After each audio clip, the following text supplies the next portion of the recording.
3 weeks after I filed for divorce, my husband's attorney sent mine a motion for emergency custody, calling me financially unstable and citing $85,000 in debt as proof. What his attorney didn't know, what my husband hadn't counted on me ever discovering, was that every single dollar of that debt had been opened in my name, without my knowledge, by him.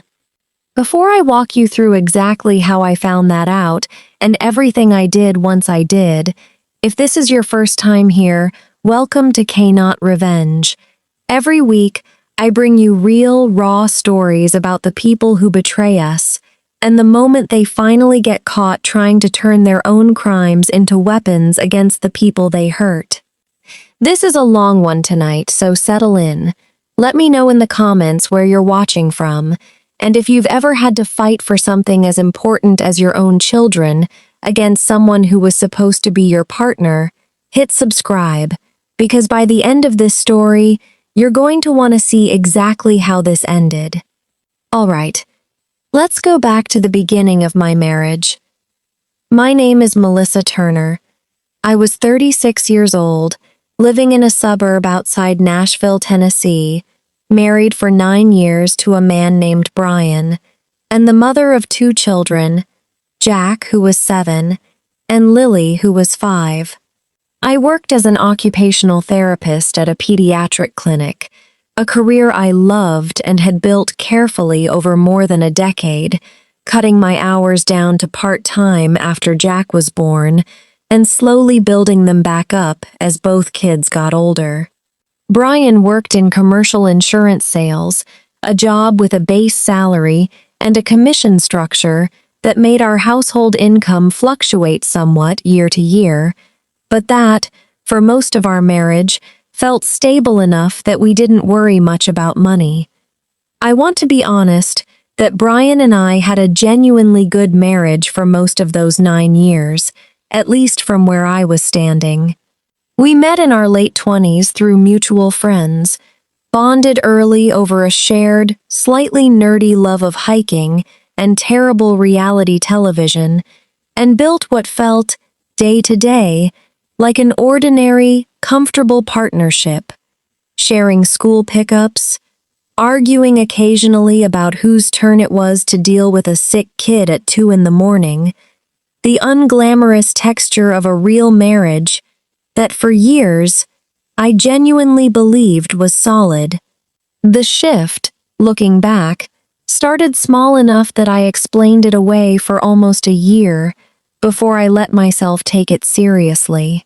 Brian began working later, more frequently, citing a new territory he'd picked up at work that required more evening client dinners. He got a second phone, which he explained as a company-issued device for managing client communications separately from personal messages, a detail that, at the time, made complete sense given his job. He started handling more of our household bill-paying himself, something I was, honestly, relieved about at first, since it was one less thing on my plate during a period when both kids were in different, demanding activity schedules. I trusted Brian with our finances the way I trusted him with everything else in our marriage, not out of naivety, I want to be clear, but out of 9 years of what had felt like genuine, mutual partnership. We'd built a life together that, from where I sat, was ordinary and good, right up until the moment I found out how much of it had quietly stopped being true. I found out about the affair first, and I want to walk you through that, because it's tangled up with everything that came after in ways that took me months to fully untangle. About 2 years ago, I noticed a receipt in Brian's jacket pocket while doing laundry. A hotel charge, a weeknight, a city an hour away that had no connection to any client territory I knew of. When I asked him about it, he gave me an explanation involving a last-minute regional sales meeting that felt, even as he said it, slightly too smooth, too immediately ready.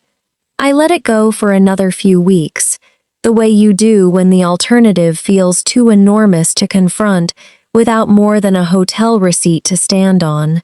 The confirmation came about a month later, when I found a string of messages on that second company phone, which he'd left charging on the kitchen counter one evening while showering. Messages with a woman named Ashley Prentice, a co-worker at his firm, going back nearly a year, unmistakably romantic and increasingly explicit in nature. I confronted him that night. He didn't deny it for long, admitting to an affair that had, by his own account, been going on for around 10 months at that point. I filed for divorce about 6 weeks later, once I'd had time to consult with a family law attorney, a steady, experienced woman named Karen Ellis, and to start quietly preparing myself and the kids for the transition, working with a family therapist to help Jack and Lily understand, in age-appropriate ways, that their parents' relationship was ending, even as we both tried to keep their day-to-day routine as stable as possible during the process. What I didn't expect, 3 weeks after Karen filed the initial divorce paperwork, was for Brian's attorney to respond not with a standard financial disclosure and custody proposal, but with an emergency motion asking the court to grant Brian temporary primary custody of Jack and Lily, citing, among other claims, that I was financially unstable and exhibiting a pattern of impulsive, undisclosed spending that created an unstable and unpredictable home environment for the children, supported by documentation showing $85,000 in consumer debt spread across 3 credit cards and a personal loan, all opened, according to the motion, under my name. I remember reading that motion sitting in Karen's office, feeling a specific, disorienting vertigo I hadn't felt since the night I found those messages on his phone. I had no memory of opening 3 credit cards. I had no memory of an $85,000 personal loan. When I asked Karen, in genuine confusion, whether this could possibly be some kind of clerical error, she told me, gently but directly, that we needed to pull my actual credit report immediately, because either something had gone seriously wrong with the paperwork or something else entirely was happening. What my credit report showed, once we pulled it 2 days later, was worse than either of us had braced for. 3 credit cards, opened over the previous 2 years, all under my name and social security number, with credit limits totaling $60,000 and balances close to that limit on all 3. A personal loan for $25,000, opened 14 months earlier, I would later realize, almost to the exact week the affair had reportedly begun, through an online lender that had processed the application entirely electronically, requiring only a photo of a government ID and an electronically typed signature, nowhere of which, I confirmed immediately, had ever actually come from me. I sat with Karen going through statement after statement for both cards and the loan, and the pattern that emerged made my hands shake in a way I still remember clearly. Hotel charges in cities I'd never visited, a jewelry purchase I'd never received, restaurant charges on evenings I could specifically place, through our own family calendar, as nights Brian had told me he was working late. The loan proceeds, $25,000, had been wired, according to the loan documents, to an account I didn't recognize, one that, Karen and I would later confirm through the divorce discovery process, belonged to Brian alone, opened around the same time as the loan itself. My own husband, the man who had just filed a legal motion accusing me of financial instability and using it as grounds to try to take primary custody of our children, had spent over a year secretly opening credit accounts in my name, using them to fund an affair I hadn't known about, and was now, with what I can only describe as a kind of breathtaking audacity, presenting the debt he himself had created as evidence that I was the unfit, unstable parent.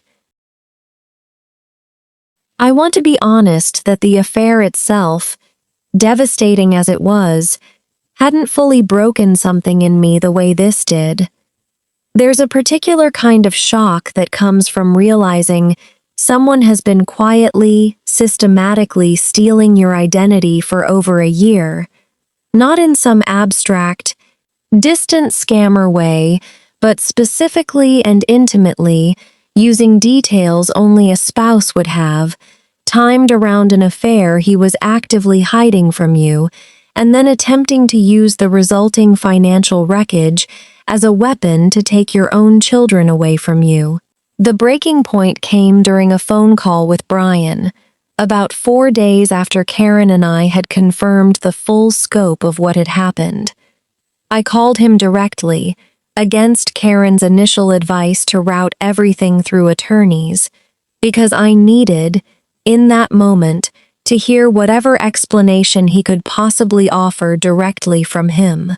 I asked him, point blank, how 3 credit cards and a $25,000 loan had ended up in my name without my knowledge.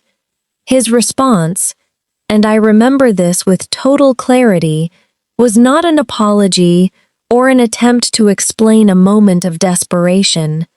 It was a strange, clipped defensiveness, telling me that the money mostly went toward things for the family anyway, a claim the actual statements directly contradicted, and that I was twisting a financial situation that had gotten complicated during a hard year, language that felt, even as he said it, like something rehearsed with his attorney rather than a genuine explanation offered to the mother of his children. When I asked him directly whether he understood that using my identity without my knowledge to open credit accounts was a specific, serious crime, not just a marital financial dispute, but identity theft and fraud under both federal and Tennessee state law, he laughed, a short, humorless sound that I still think about, and told me, "You're not actually going to try to make this into some big criminal thing, are you? That's not going to help you get the kids, Melissa. It's just going to make you look vindictive." I hung up the phone after that call and sat in my parked car in my own driveway for almost 20 minutes, feeling something in me shift completely and permanently. He wasn't just hoping I wouldn't notice what he'd done. He was actively counting on my instinct to avoid conflict, to minimize, to protect the co-parenting relationship for the kids' sake, as a shield for what he'd done, betting that even once caught, I'd be too afraid of looking vindictive to actually hold him accountable for a genuine crime. That calculation, more than the affair, more than the debt itself, is what hardened my resolve into something I don't think Brian ever fully anticipated. Karen brought in a forensic accountant, a precise, no-nonsense woman named Diane Okafor, who specialized in financial fraud within divorce proceedings. A specific enough need, she told me during our first meeting, that she saw cases like mine more often than most people would expect. Diane's job, over the following 6 weeks, was to build a complete, documented, legally airtight picture of exactly how, when, and by whom each fraudulent account had been opened, and exactly where every dollar of that $85,000 had gone. Working with the credit card companies and the online lender directly, Diane obtained the full digital application records for each account, IP address logs, device identification data, and, critically, the electronic signature records for the personal loan. Every single application had been submitted from either Brian's work laptop or his personal phone, at times of day that lined up precisely with periods I could independently verify, through my own work schedule, that I had been at the pediatric clinic seeing patients, making it provably impossible for me to have submitted the applications myself. The jewelry purchase, once Diane traced it through the retailer's own records, had been shipped not to our home address, but to Ashley Prentice's apartment, a detail that, once uncovered, meant Ashley herself likely had far more direct knowledge of what Brian had done than either of us initially assumed. Karen and Diane discussed at length whether this made Ashley a co-conspirator in the fraud itself versus simply a recipient of gifts purchased with fraudulently obtained money, a distinction that would matter significantly for how any eventual criminal referral was structured. Karen, meanwhile, worked in parallel on the custody defense, bringing in an independent custody evaluator, a court-appointed psychologist named Dr. Patricia Nguyen, whose role was to assess both parents and make an independent recommendation to the court, separate from either party's own attorneys. Karen was direct with me that this evaluation would matter enormously, and that the emerging fraud evidence, once properly documented and presented, wasn't just going to defend against Brian's financial instability claim. It was going to fundamentally reframe the entire custody question, from "Is Melissa financially unstable?" to "Which parent actually engaged in deceptive, high-risk behavior that put the family's stability at genuine risk?" I also made the decision, on Karen's advice, to file a formal identity theft report with the Federal Trade Commission and a police report with our local police department, creating an official record independent of the divorce proceedings themselves. A step Karen described as important both for beginning the process of formally disputing the fraudulent debt with the credit bureaus and for establishing a clear, time-stamped paper trail well before Brian's attorney had any opportunity to reframe or minimize what had happened. Throughout this period, roughly 2 months in total, I maintained as much stability and normalcy for Jack and Lily as I possibly could, continuing our regular routines, keeping the divorce proceedings and everything Diane was uncovering entirely separate from anything the kids were exposed to. I didn't discuss any of it with them, obviously, and I made a deliberate point of not discussing it with extended family beyond my own sister, Rebecca, who I leaned on heavily during those months, and who, more than once, reminded me that documenting the truth carefully was going to matter far more in the end than reacting emotionally in the moment. The custody hearing was scheduled roughly 10 weeks after Brian's initial emergency motion, delayed slightly to accommodate Dr. Nguyen's full evaluation and Diane's completed forensic report, both of which Karen filed with the court well in advance of the hearing date, alongside a formal counter-motion asking the court not only to deny Brian's request for custody, but to consider the fraud evidence directly relevant to his fitness and judgment as a co-parent. I want to walk you through the hearing itself, because I've replayed it in my head many times since, and I still find a specific, quiet satisfaction in how it unfolded. Brian's attorney opened by reiterating the original claim. $85,000 in debt, presented as evidence of my financial instability, clearly still operating, at least initially, as though the narrative he'd built weeks earlier remained intact. Karen's response was methodical and, I remember distinctly, delivered without a single raised word. She walked the court through Diane's forensic report, point by point, the IP addresses tracing every fraudulent application back to Brian's own devices, the timestamps that made it provably impossible for me to have submitted them given my documented work schedule, the loan proceeds wired to an account solely in Brian's name, and the jewelry shipped directly to Ashley Prentice's address. She then introduced the FTC identity theft report and the police report, both filed weeks before the hearing, establishing a clear, independent timeline that directly contradicted any suggestion that this defense had been constructed after the fact in response to the custody motion.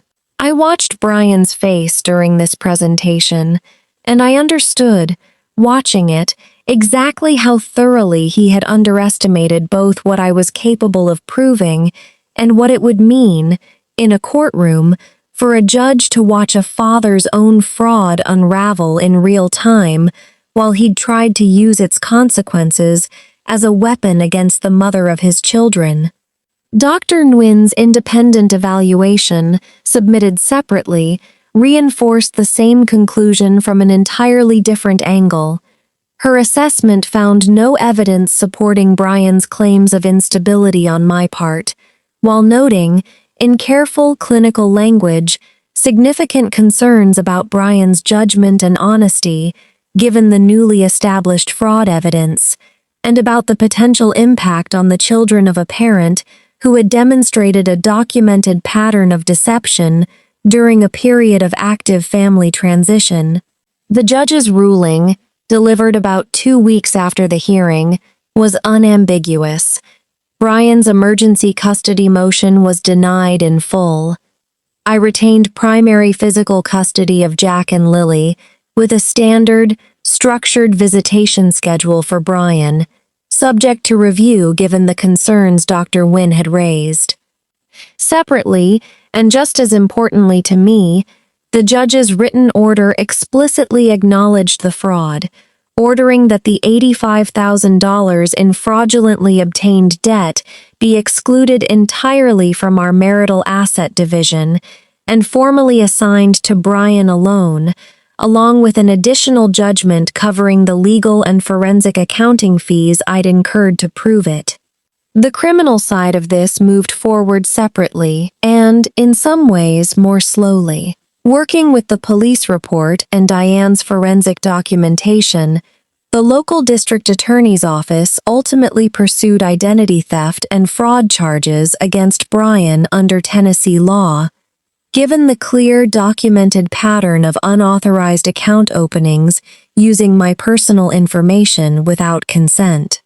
Ashley Prentice, once investigators reviewed the jewelry shipment records and additional financial ties Diane had uncovered, was also referred for a separate review regarding her knowledge of and benefit from the fraudulently obtained funds, though her ultimate legal exposure turned out to be more limited than Brian's, given the higher evidentiary bar for proving she'd known the money was fraudulently obtained, rather than simply assuming it came from Brian's legitimate income.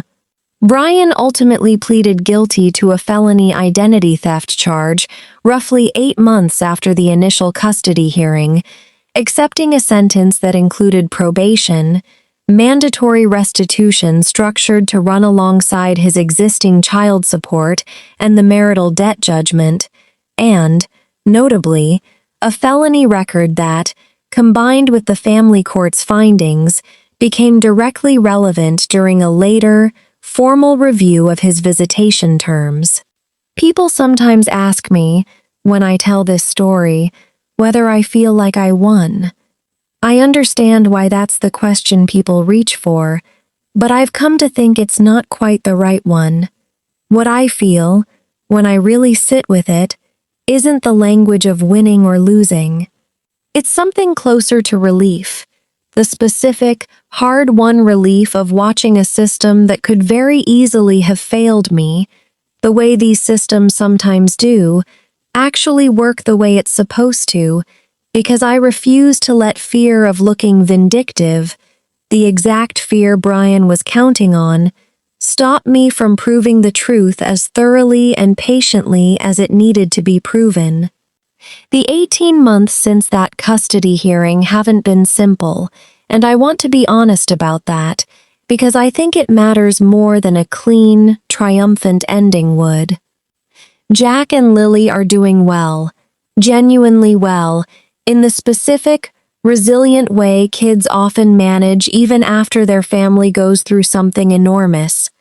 But they're also navigating a relationship with their father that's now permanently shaped by a felony record and a formal legal finding about his honesty and judgment.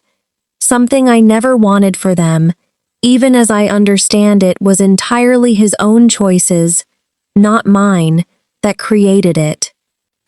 I rebuilt my credit over those 18 months, working methodically through the fraud disputes with each credit bureau, watching each fraudulent account get formally removed from my report, one at a time. A slow, unglamorous process that nonetheless felt, each time, like reclaiming a small piece of something that had been taken from me. My credit is fully restored now, and more than that, I've built, for the first time in my adult life, financial systems entirely my own. Accounts, alerts, and a level of independent financial visibility I simply never thought to build when I trusted someone else so completely with that part of our shared life. I think, honestly, the thing I feel most when I reflect on all of this isn't anger at Brian anymore, though I certainly felt plenty of that during the process itself. It's a quiet, steady kind of pride in exactly how I handled it. Methodically, patiently, refusing to let his attempt to weaponize his own crime against me push me into panic or into the kind of reactive, emotional response that might genuinely have undermined my case in court. I protected my kids' stability throughout. I proved the truth completely and irrefutably, and I never once had to raise my voice to do it.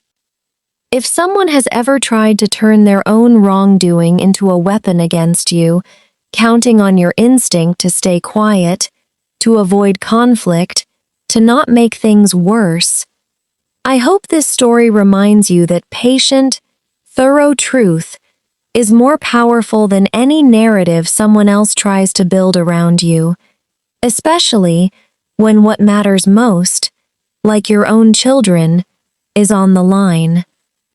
Thank you so much for staying with me through this entire story tonight. I know it was a long one. If it moved you, let me know in the comments below, and make sure you're subscribed to Kaynaat Revenge, because next week I'll be back with another true-to-life story of betrayal and the strength it takes to fight for the truth when everything is on the line.